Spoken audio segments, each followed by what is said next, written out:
नमस्कार, मैं हूं आर के प्रजापति और आप देख रहे हैं डीपी एजुकेशन अपडेट।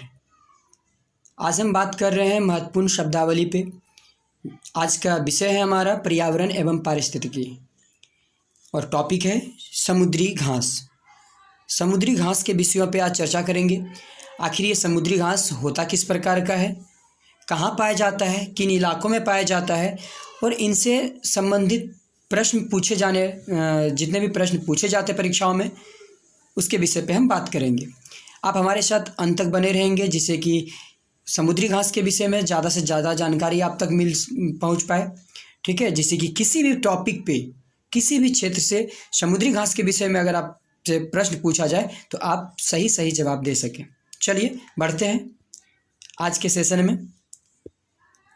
समुद्री घास विशेष प्रकार की एंजियोस्पर्म होती है। देखिए, ये घास नहीं है, ये क्या है, एंजियोस्पर्म है, जिसे पुष्प पादप बोलते हैं। क्या बोलते हैं? तो पुष्प पादप बोलते हैं।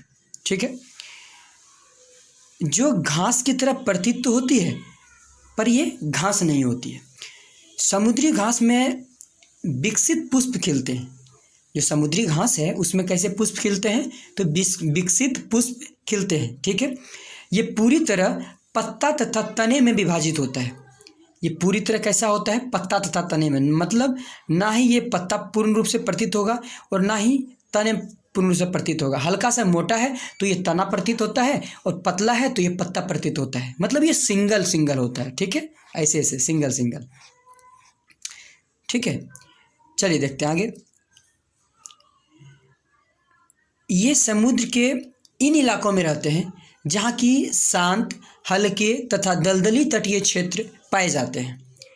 जैसे कि लवणीय जल में रहने वाले पादप समूह में ये एकमात्र समूह है। हमने क्या कहा अभी? लवणीय जल में पाए जाने वाले पादप समूह जो होते हैं इसमें एकमात्र ये समूह है।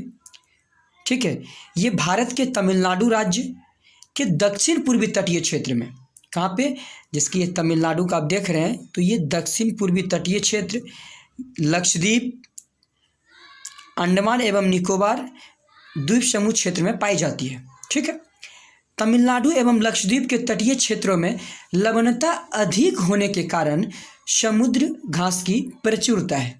कहाँ पे?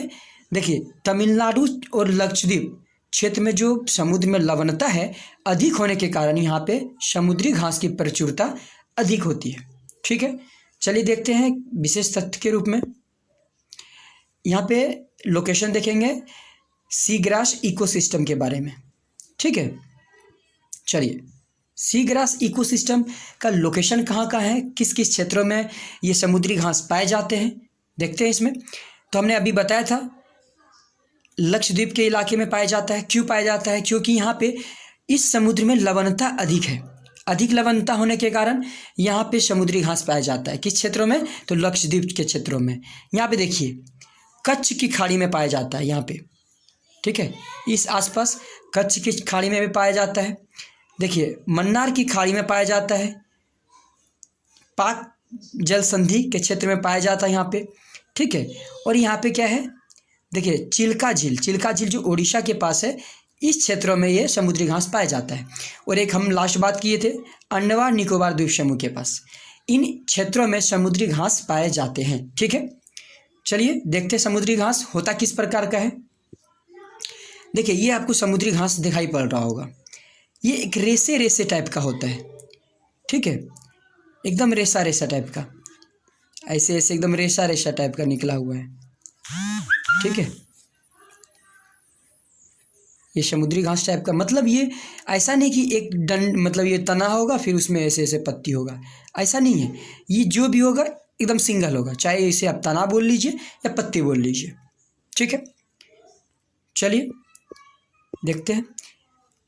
आज का सेशन हम यहीं समाप्त करते हैं।